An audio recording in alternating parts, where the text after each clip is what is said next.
Welcome to Beer and Cigarettes Radio. We're feeding your ears what they need most. Tonight, we're going to be talking with Justin Garcia, an independent researcher, about conspiracies and evidence. I'm your host, Nova, and I'm with my other host. Sean Mahoney here. All right. But we're going to get to that conspiracies and evidence portion later on in the show. Right now, we're going to talk about some news, and after the news, we're going to do the Apocalypse Minute with Sean and Blaine. Yo. There he is in the background. All right. Well, I've actually done a little digging on some of this news here, but let me get to it real quick. You guys know that the new Teenage Mutant Ninja Turtles movie has been shelved? Oh, really? Really? Yeah, Pissed yeah. off everyone? Yeah, following a backlash due to Michael Bay's comments that the TMNT origin would have major changes, including the turtles being lovable aliens and Oh, straying no. from the what has been paved in the comics. The film, comics, film, and animated adaptations. According to the Hollywood Reporter, the frickin' studio says that it's shut down production because of issues with the script, but the film may still come out in 2014. I think maybe Paramount's making the right move. I say we just burn it down. Our copies. There's some new research that suggests that plants may actually speak to each other. In 1973, a South African botanist, Lyle Watson, claimed that plants had emotions that could be recorded via lie detector test, and he was dismissed by many in the scientific community because of that statement. However, new research published in the journal Trends in Plant Science has revealed that plants not only respond to sound, but they also communicate with each other by making clicking sounds. Researchers at the University of Western Australia were able to hear clicking sounds coming from the roots of corn saplings when they used powerful loudspeakers to listen closely to these saplings.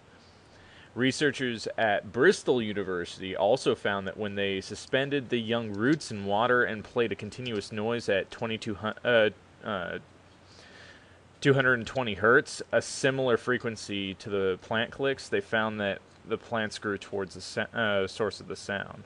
So, and Dr. Gagliano has this to say in a university news release, quote unquote, everyone knows that plants reach to light, and scientists also know that plants use volatile chemicals to communicate with each other. For instance, when in danger, such as a herbivore approaches.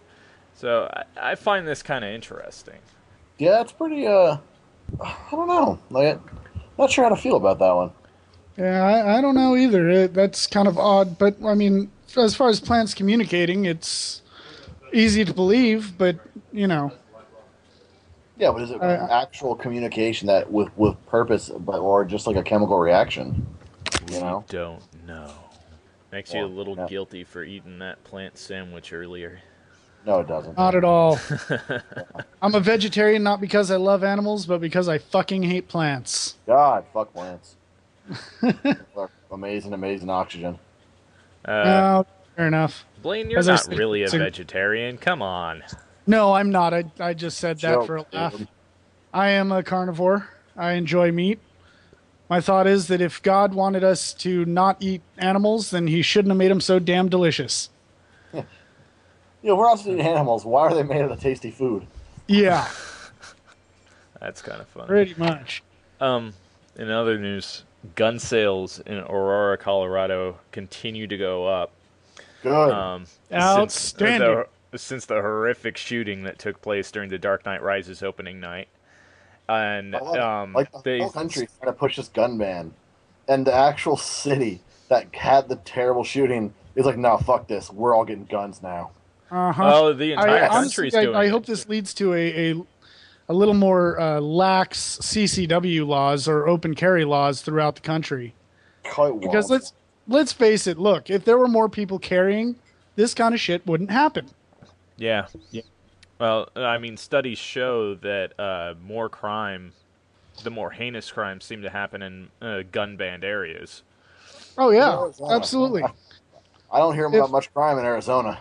Yeah, if you don't even need a card to conceal carry a weapon. As long as you don't got a record, you can do it. Nice. Sean, we're moving. Yeah, I know. It's really fucking hot there, and I'm fat. Yeah. Okay. Fair enough. Also, my thought is, if they outlaw guns, then only outlaws will have guns. Yeah. Yeah, I repeated that slogan a lot in the weeks following that shooting. Yeah. It's all that. That's not your slogan. You read that slogan, but all right, I'll let it slide. No, absolutely. I did read it, but it's still good words to live by. Oh yeah, absolutely. I mean, it sits well with you. Absolutely. The massive torrent site, Demonoid, gone for good? According to... I doubt it too, but according to internet news sites around the web, one of the leading torrent search sites, Demonoid, has been hit by a massive distributed denial of service attack, also known as a DDoS attack, and has been offline for the past week and a half. Do we know where the DDoS attack originated from? No idea. Hold on, I got news here. Wait, what? Oh, Sean's reading the information right now. Trying to educate himself. Well, the admin said it's going to come back. He's just got to upgrade the 7-year-old hardware. Oh, yeah, that'll do it. I mean, Demonoid's been attacked before. I mean, how many times has it been that I've read about? At least like one of the downtimes lasted at least a whole year. Oh wow. Yeah, it's been pretty bad. Well, I wouldn't be surprised if the DDoS attack originated from the government agencies or whoever's trying to bring down Demonoid. That was one of the theories, actually. They would just seize, right? Well, that depends on where Demonoid servers are hosted. If they're hosted in, say, the Netherlands... They wouldn't DDoS it. That doesn't seem like a very government type of tactic, quite frankly. Yeah. They'd block the IP in the States or something like that, because that's what they do with media, not MediaFire, but Mega Upload shit. Yeah, Mega Upload. They would just do that. They wouldn't DDoS the site. The big punishing eagle.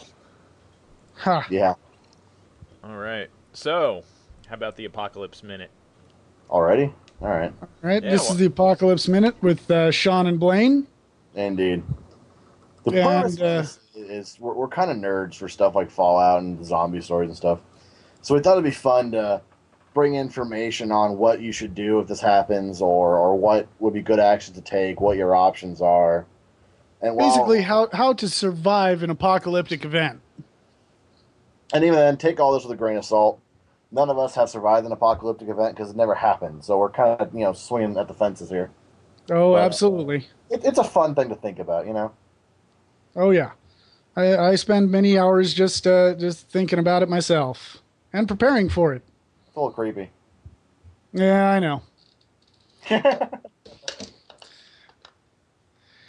So, anyways, why don't we start by talking about different types of apocalyptic events that we could survive, and what the first reaction should be in order to make your survival imminent. Well, sci-fi stories, movies, and countless other media have given us plenty of ideas to choose from. There's the old nuclear war, Fallout. Absolutely. The thousands upon thousands of zombie stories. Oh, yeah. The loss of the barren Earth. Loss of resources. Oh, yep. Total Recall's about that. Oh, yeah, there you go. Yeah, it's just dawned on me. All those kind of things that you could survive to a given point, at least. To a point, absolutely. Nuclear war being the hardest. Yeah, the chances of surviving a full apocalyptic nuclear battle are very slim unless you've specifically prepared for it with, a bomb shelter and great amounts of resources stocked up in said shelter. But even then, that's kind of hazy. Yeah, absolutely. depending on the amount of megaton blast or whatever, your shelter could be no more than a house of straw. Indeed. Especially if you live in an area like Sean and I do, in which case we have a few bases surrounding us and nearby. I don't know if you know this, Sean, but during the Cold War, Russia had 3 nuclear ICBMs directly targeted on Corona. I did not know that. Yeah, because of the surrounding military assets. Yeah, most of those aren't out there though now. Oh well, I don't know. It's possible. I've heard rumors about ICBMs and missile silos in the hills and whatnot, but again, those are rumors and conjecture. I suppose. Yeah, I'm not altogether sure myself, but well, we'll focus on something more natural. What about like earthquakes? Earthquakes. Massive earthquake is not a earth. Well, I mean, it could be an earth-destroying event if it's a big fucking earthquake. Well, it's very unlikely because of it. It's a tectonic event. Earthquakes have always been very localized. That shuts down power. You're forced to destroys houses, that kind of thing. Okay, I see. So we're talking more of a removal of technology kind of event. Yeah. Okay, so maybe a massive ECM blast or something like that somewhere close enough by. Yeah. I just got some information from Nova. He said it would have to be a 12.0 earthquake to destroy the Earth. Thank you, David, for information that we had already moved on from. I think the lack of technology would definitely lead to a breakdown in society. Oh yeah, absolutely. We would not have the communication systems we have now. We would not have most of the medical advances. Most facilities, emergency facilities, and first response and whatnot would definitely be shut down or at least truncated. The ambulance system, fire departments, police, etc. People, seriously, learn basic first aid. Absolutely. That is one great piece of advice. Genuinely, I get you can't handle, if someone falls off a cliff and breaks 9 bones. I understand. Absolutely. If you fall and, break a bone or get cut, you should know how to take care of it. Absolutely. You need basic first aid skills are a must in any survival situation, whether it's an apocalyptic event or you're out hiking and camping. Absolutely. One way or another. So, definitely one to look at there. Absolutely. It doesn't hurt to have some sort of dry foods put away, whether that's just whatever cans are in your cupboard or, some light water storage. Yeah.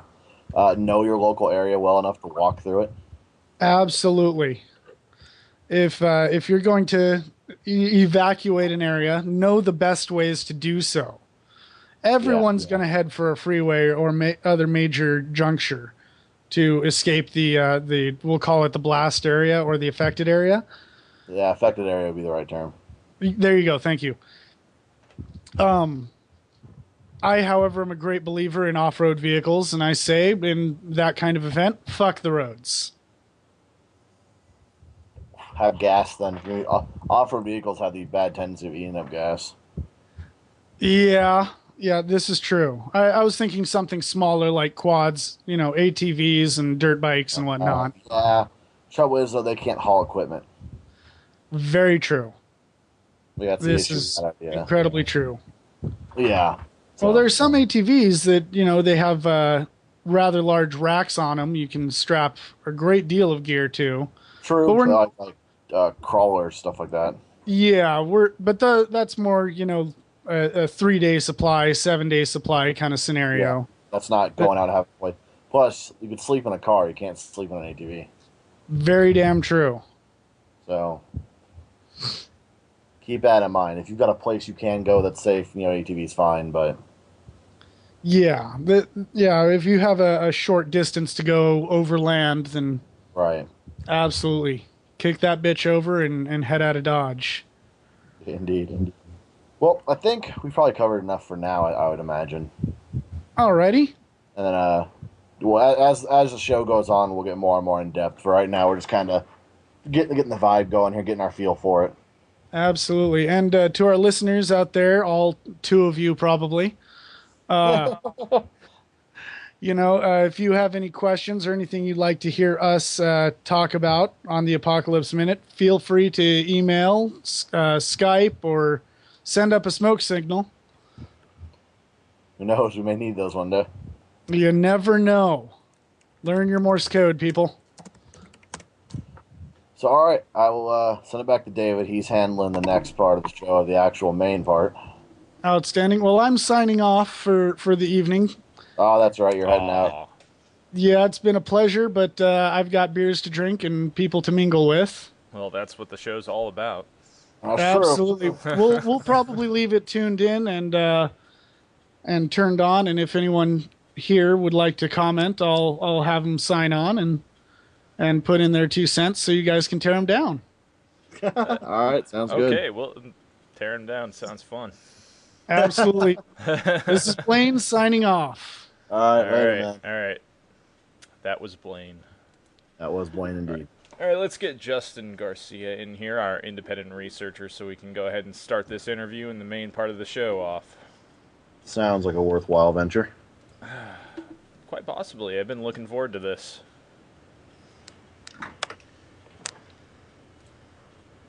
We're waiting on Justin to connect to us. I am here. Hi, Justin. You're on Beer and Cigarettes Radio. Great. It's great to be here. All right. I just want to jump right into it right away. What the hell? Why not? There are several theories floating around, and I know that you're kind of into this area as far as the end of 2012 goes. Which of any of these conspiracy theories do you support? Give me an example. Which ones are we looking at? Well, I mean, there's the Nibiru, the Planet X, I almost said hoax. Freudian slip there.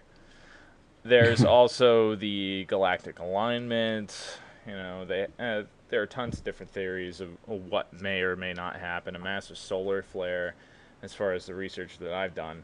The one that I support the most would be the galactic alignment. The other ones seem a little too far-fetched to me, though there is some evidence in them.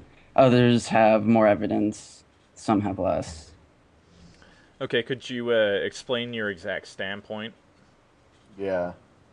Well, with the galactic alignment, I mean, you could attack that from a scientific point of view, and it makes sense. It's the cycle of the galaxy.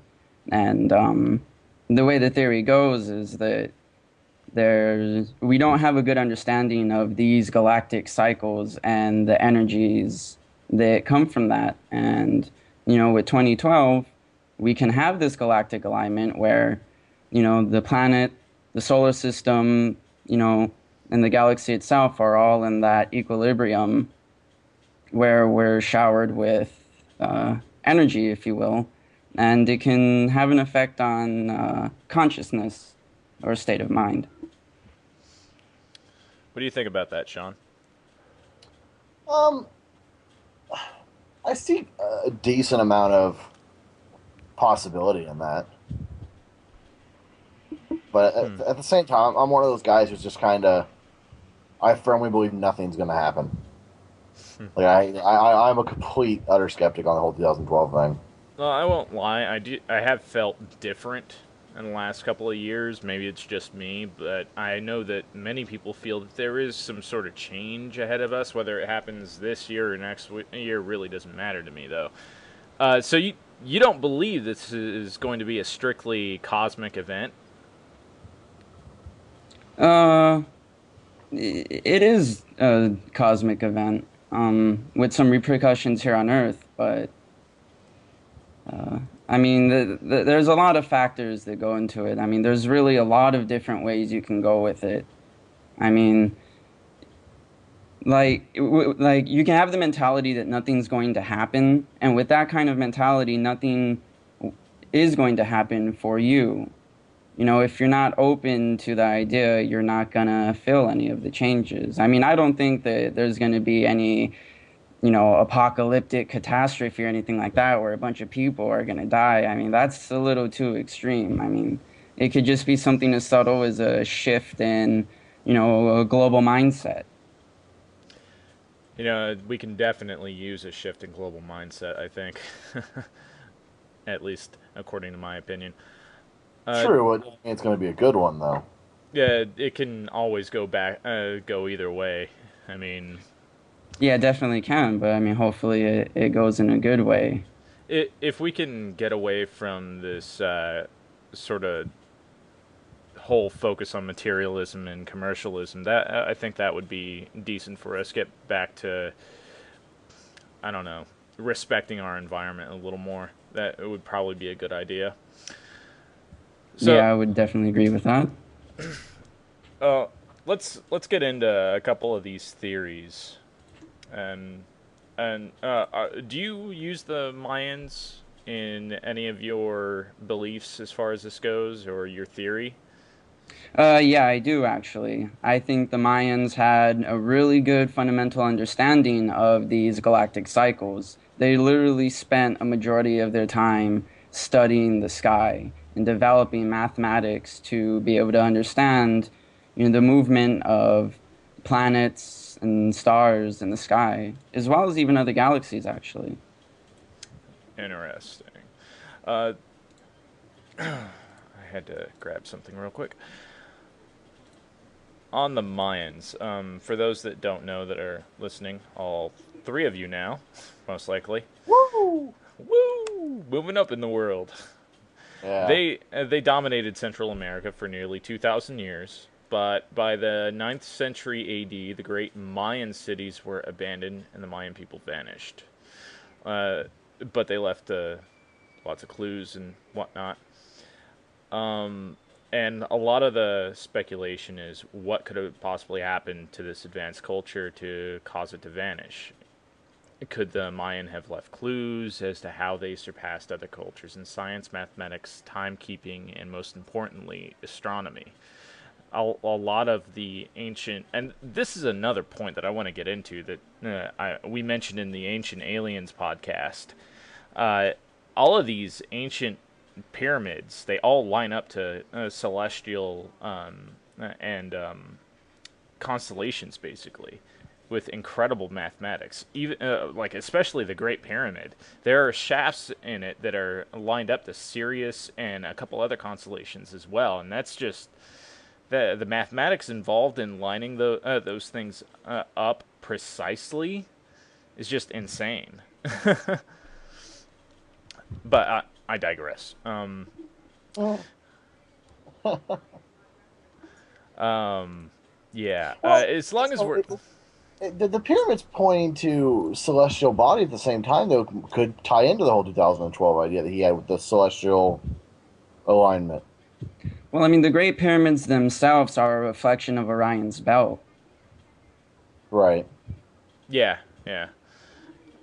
And they're not only a reflection, but they're an exact reflection of the positioning of each of the stars in Orion's belt, which is, when you look at it from afar and you realize this, it's almost frightening.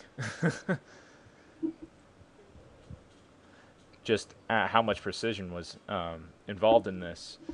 Yeah, I mean, they were doing this in a time when, I mean, they were using stone tools, and the Egyptians had barely started working with metal. And I mean, some Egyptologists even debate that, whether they were using metal yet or not. So, I mean, to be able to have this grand mathematic understanding, and you're still, you know, using literal manpower and stone tools, it's quite astounding. Well, have you heard about the new Mayan calendar that came out that it goes on for Sean, you recently looked this up, didn't you? How long does the new Mayan calendar go on for? Something around 6,000 years, I think.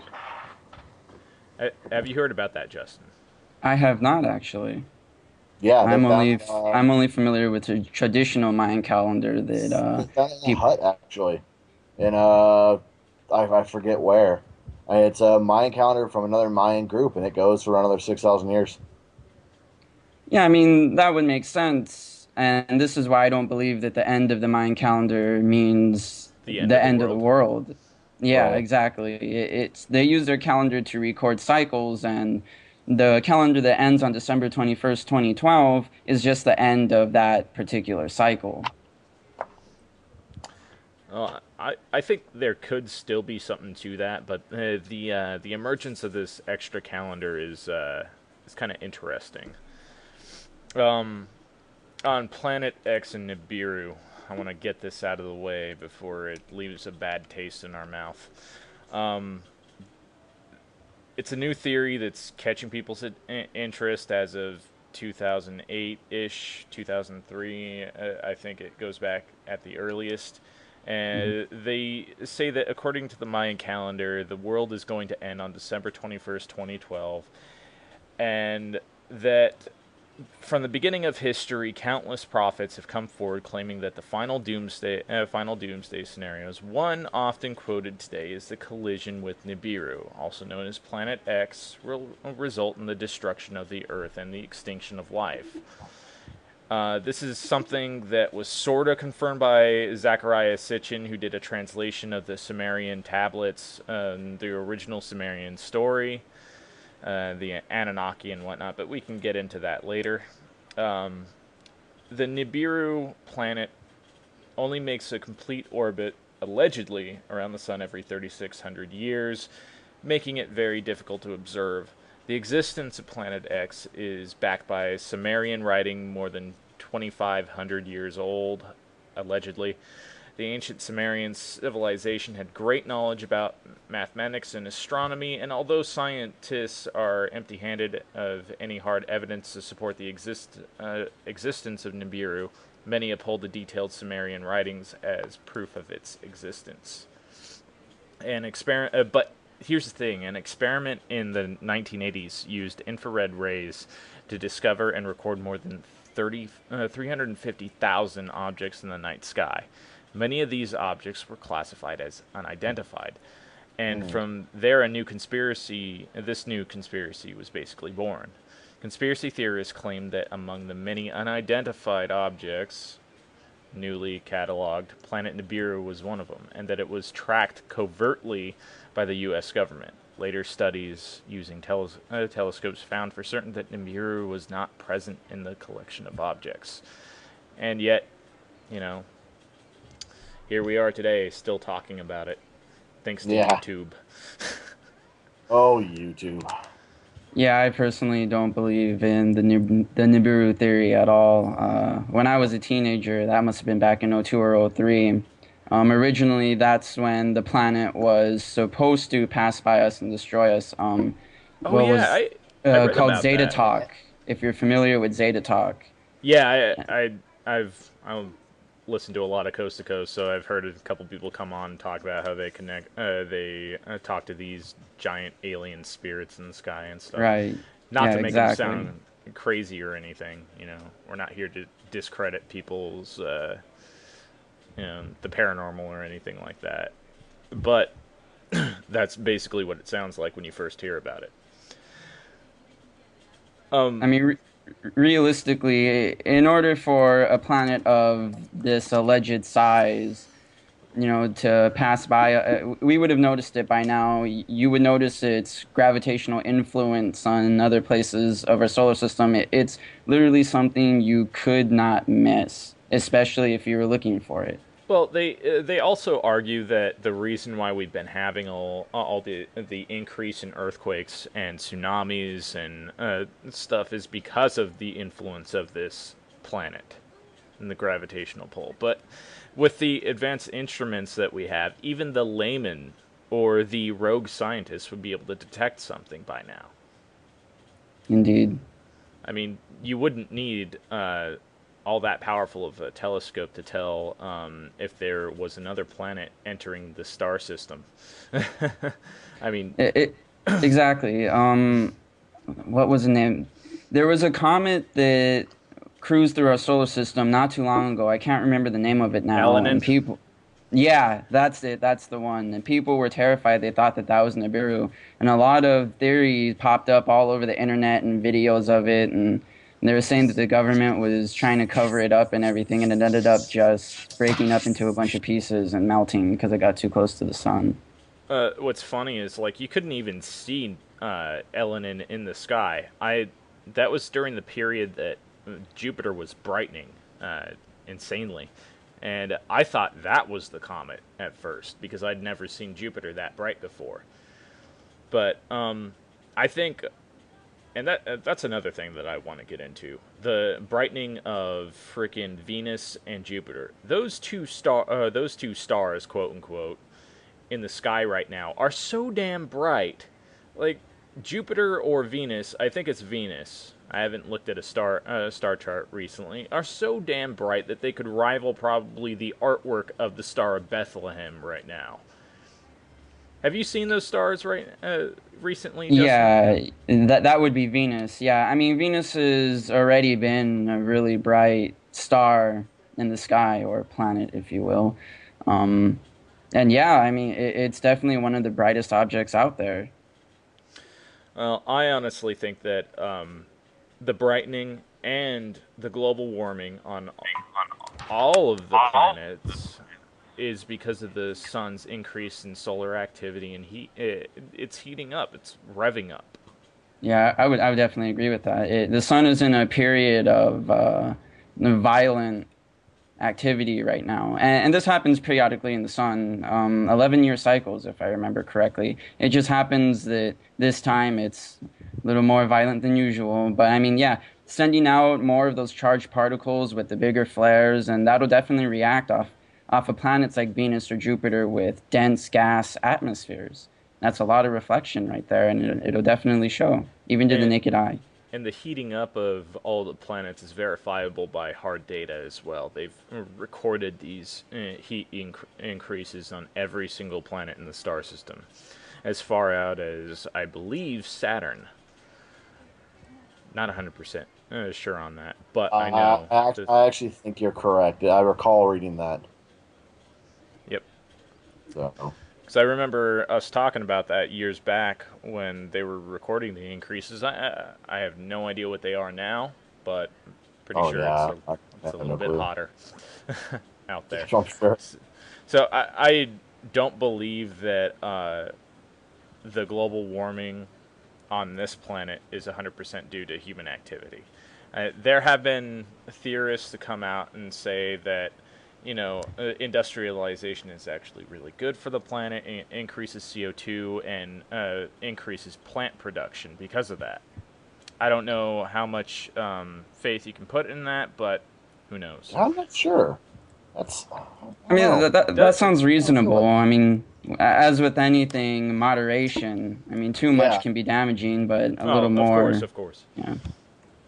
Too much can become a cancer on the planet, and blah, blah, blah. And obviously, we shouldn't be chipping away at the, forgive my language on this, at the fucking rainforest, because it's basically our life support system.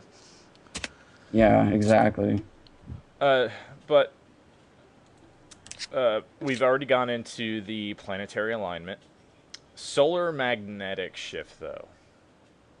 Do you put any faith into this? A solar magnetic shift? Are you talking about the magnetic poles of Earth shifting? Yes, affected by the solar magnetic shift.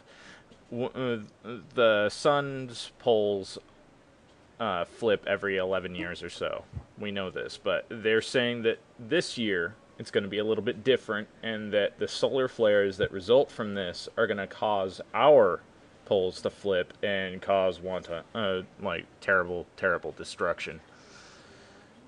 Right, I've definitely heard about that. The reason why it's so allegedly dangerous right now is the Earth's own magnetic field shifts on its own. And there's evidence right now that shows that Earth is getting ready to shift its magnetic poles on its own. Our magnetic field is weakening and getting ready to shift. This is regular. And it's dangerous right now because if our magnetosphere is weakening as it prepares for its shift, and then you have the sun shifting and releasing all of this solar activity at the same time, we don't have a full power shield, if you will, around the planet. And yeah, it could definitely give Earth a little kick and cause our poles to shift a little early and at the same time bombard us with a bunch of charged particles and do some damage. Now, I don't believe that that's going to happen, but it does hold some water. Yeah, scientists have come out and said that, that the actual shift wouldn't cause any damage, It wouldn't be this terrible freaking, like the film 2012. It wouldn't be like that. It wouldn't liquefy the freaking surface of the Earth. Right. I mean, sometimes they mislead you with the information. They make it sound like a magnetic shift is instant. Just one day it shifts and everything changes, but it's actually a very long, gradual process. It's funny. The North Pole has actually been marching towards Russia. And even when I look at a compass now, it's been a little while since I've done this, but even when I look at a compass now, north points in the wrong direction. The magnetic needle, when it wants to point at north, points, well, about, I think it's 15 to 30 degrees off. Right, towards the east, I think. Yeah, and eventually what's going to happen is when you're looking at what's north today, your compass will be pointing to the south. The thing is, why isn't that getting a little more play in the media? We'd never seen something like that before. It should be pretty groundbreaking, I think. Yeah. I mean, it could be, but is the general, average person interested in a magnetic shift when it doesn't have any Kim Kardashian effects? Talk about? Yeah, exactly. Now, if the news were to come on and they were to say, oh, the poles are going to shift tomorrow and, half of the world is going to explode, then everybody becomes interested because now you're going to have destruction and massive changes. But, if they just said it in passing on the news, oh, the poles are shifting tomorrow, nothing's going to happen, nobody's really going to care. Oh. That's kind of interesting. Well, we mentioned consciousness earlier on. And I believe that consciousness has a direct effect on our environment and our world, given the massive amount of suffering and the uncountable number of evil, miserable people on this planet. Do you think the negative energy or their collective negative intent is having a detrimental effect on the outcome of our future? I do, actually. They've done studies with really strong evidence that show that just simply thinking about something can change the way it behaves. And when you get multiple people together and they're focusing on something, you have an even bigger effect on it. An example would be affecting a random number generator. If you focus on it and you think about it, you can get the numbers to sway in your favor. And they recorded about a 2% change here when people focus on a random number generator. And mathematically, having a 52% chance to get heads, instead of a 50% chance is a massive change. I mean, it's mathematically irrefutable evidence that, these people are affecting the machine. So when you have, millions or billions of people with negative emotions or positive, theoretically, yeah, you're going to get an effect from it. Well, it's interesting that you mentioned random generator manipulation through consciousness and intent. We actually kind of do that with whenever we're playing D&D with the dice, because the dice is basically a random number generator anyway. You can actually kind of influence the outcome of the roll, and I feel this is true, because I really should not get the kind of rolls that I do get, but I do. Like Sean. Yeah, This is true. I was actually playing a game of Monopoly last night, and I didn't want to land on a certain area of the board. It was one side of the board, really, and if I would have landed it, that would have been it. That's a lot of money lost right there with hotels, and, I focused on my dice, and I hoped that I wouldn't land there, and I literally did not land there for the entire game. So, I mean, I believe, yeah, focusing on something, thinking about it, yeah, you definitely can change how it behaves. And this is proven scientifically as well in quantum physics and quantum mechanics, where, simply observing a particle will change how it behaves. Yeah. Going back to solar activity, I just thought about this. Have you ever heard of the electric universe? I have. Now, their theory is basically that the sun is basically like a plasma light bulb, essentially, and that it's fueled by an outside source through, I'm not exactly what the Birkeland currents or something throughout the entire, throughout our star system. Currents flow into the sun and feed it energy. If that theory were correct, perhaps the sun's taking in too much energy right now. I don't know. So it's about to blow a fuse? Maybe. Like, I don't know that. Well, I hate to like say this and sound mean, but that kind of sounds silly. well, perhaps this will sound a little more realistic then.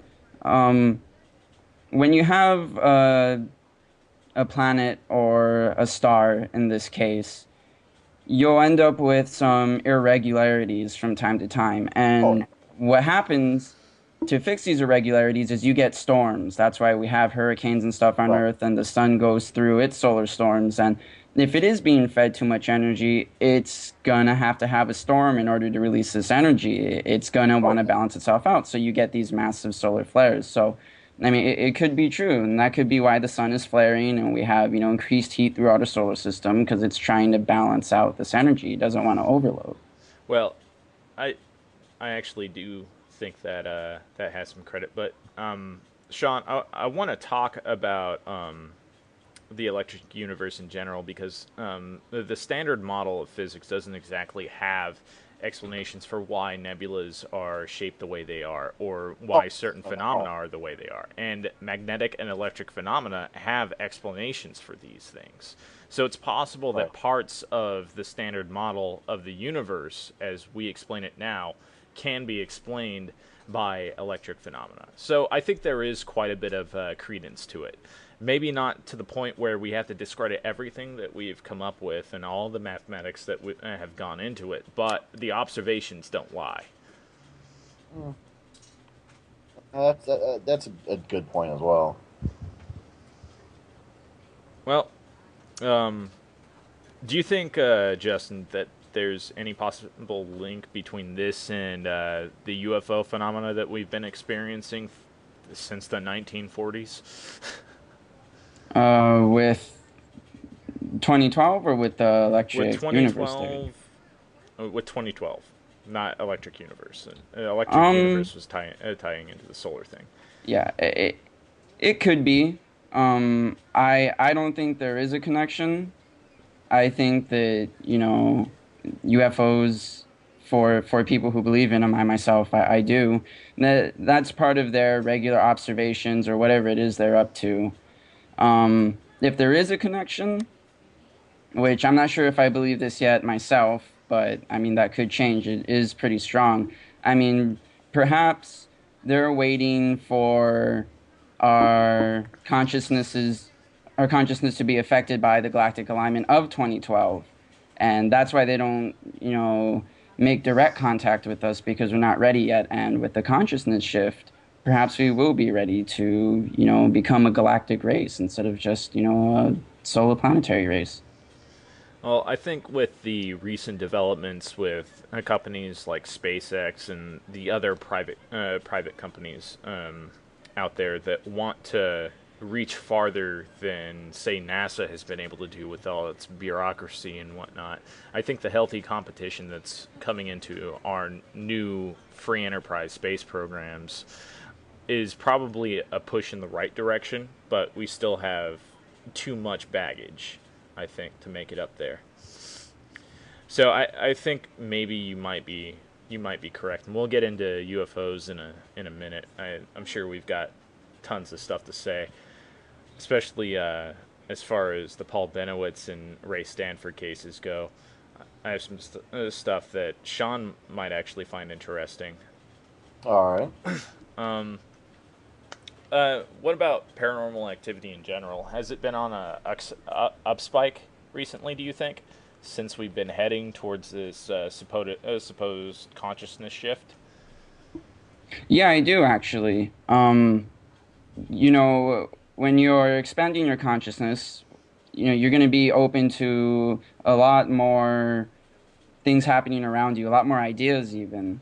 And, that can definitely make a change in what you see and what you feel. All right. What about the government? Do you think they have anything to do with this, such as the HARP technology that's said to focus energy into the magnetosphere and even be able to manipulate the weather?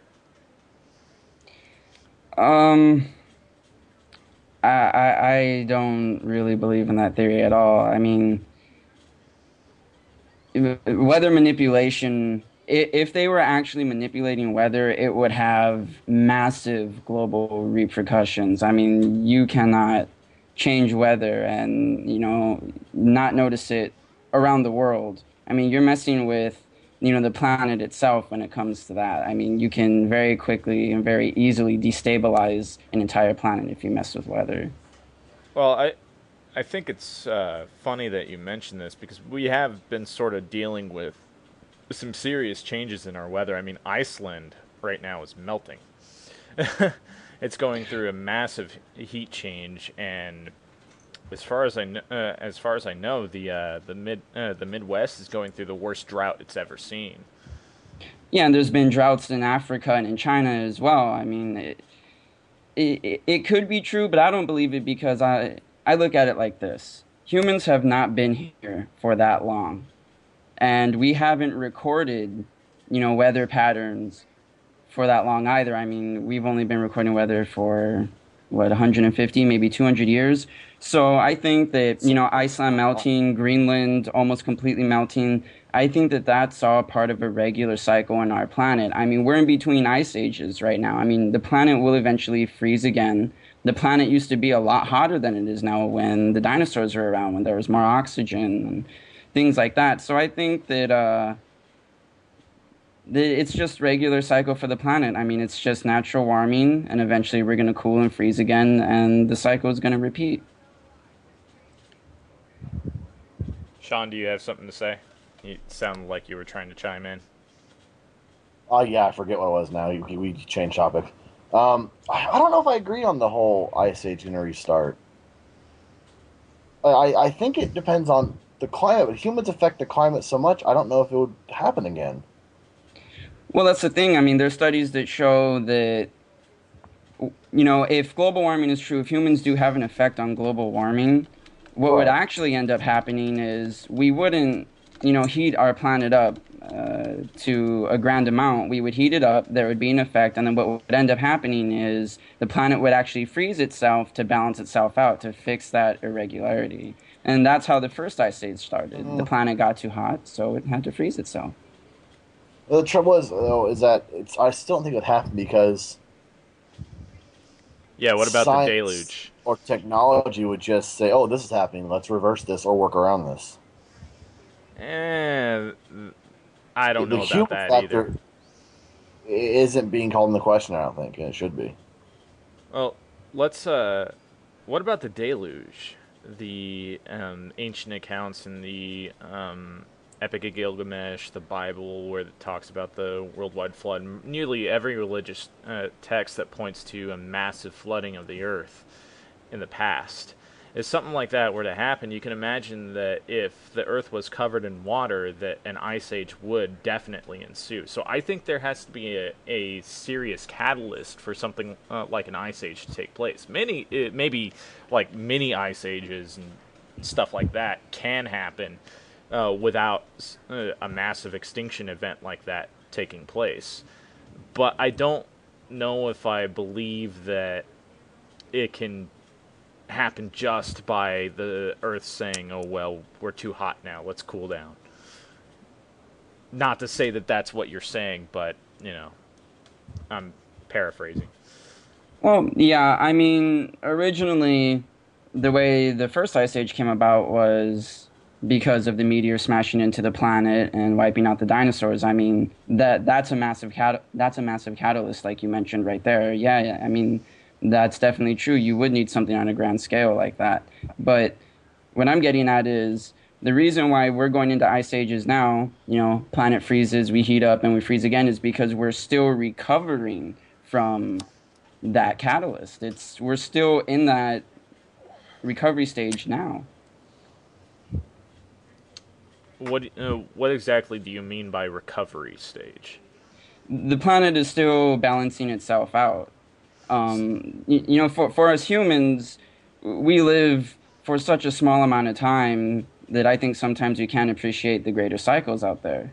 So, I mean, if we could be, if we could live for, hundreds of millions of years, we would be able to see, exactly what happened. And, when you have a meteor smashing into the planet, causing one of the biggest extinctions of all time, one of several, however, and you pollute the atmosphere so bad and everything like that, the planet freezes to fix itself, and it's difficult to explain. It's like a festering wound. Like, it'll get worse, and then it'll start to get better, and then you got to try to keep it clean, and that's what the planet's trying to do here. It's trying to keep itself in that balance. And Sean mentioned, well, what about the human hand in things? I mean, it's definitely a possibility that perhaps, us pumping all the CO2 in the atmosphere is stunting the planet's ability to get back to where it needs to be. Sean, what do you think? I don't know, in all honesty. It's the thing, to me, it's still too unpredictable. I don't see it being a circular or a cyclical type thing. Well, I don't know. I mean, the cycles do kind of make a little bit of sense since we go through our cycles all the time. I mean, the planet revolves around the sun revolves around the galactic center, and we have these seasons, cyclically. So it would make sense that there would be grander cycles, and they would be scalable out from basically nothing, just like particles in physics. So I can see a correlation there because everything should be able to connect to everything else, if that makes any bit of sense. I'm hoping. We've got a few minutes left until we go into the break. We're going to be playing Shattered Melody's song Ghosts during the break. In just a few minutes. Are there any closing thoughts on this discussion on cycles before we segue into the next topic after the break? I think that we should spend more time trying to understand the grander cycles out there in the universe. Not just on Earth, but our galaxy as a whole. And I think that we should invest more time and ability into understanding, the effects of, our position in the galaxy and how that affects Earth and how that affects, something as simple as our weather to our solar system as a whole. I think that we don't have enough information at all when it comes to these grander cycles, and I think that's something that we should remedy. Yeah, I do agree with you on that point, at least. I do think that we don't spend enough time trying to ask all of the potential questions that need to be answered. And science likes to, I hate to say this, but they do like to kind of stick their head in the sand and, hope for the best, that their theory is going to come out on top. There's a little too much, well, I'm right, you're wrong, and interpretation that the evidence supports their theory when certain things contradict them. So I can kind of see that. I agree with you there 100%. I mean, it's a little like religion in that sense, and we've gotten into that a little bit as well throughout the course of the show, past podcasts and whatnot with Tim. But we're gonna go ahead and go into this break real quick, so we're gonna play this song right here. All right, going on break now. We'll see you when we get back.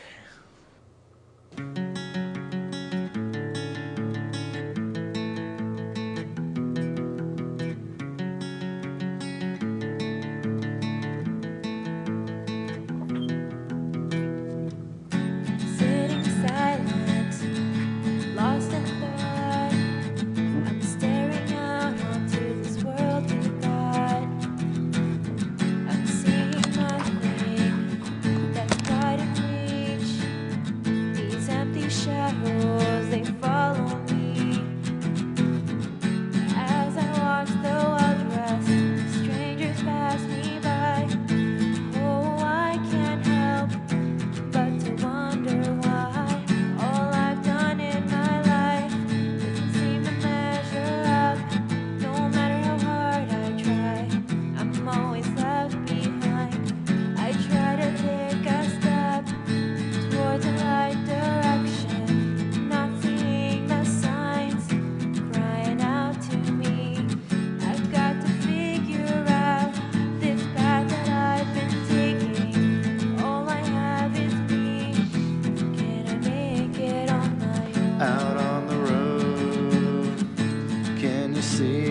town. Just keep singing along as we leave this town. I turn to look at you, and your eyes meet mine. You say, watch the road. I say, we'll be fine. You ask, how long will it take to get away? I say, I don't know, but it won't be today. And so we wake up, already forgetting the dream and the promises we made, or even what they mean. Time passes everyone by. Some people don't even see what's become of them, or what they could be. Promises are broken, that's the way we live. Faith is left unspoken, 'cause there's none to give. Here alone we stand, fighting our own fight, facing many paths, not knowing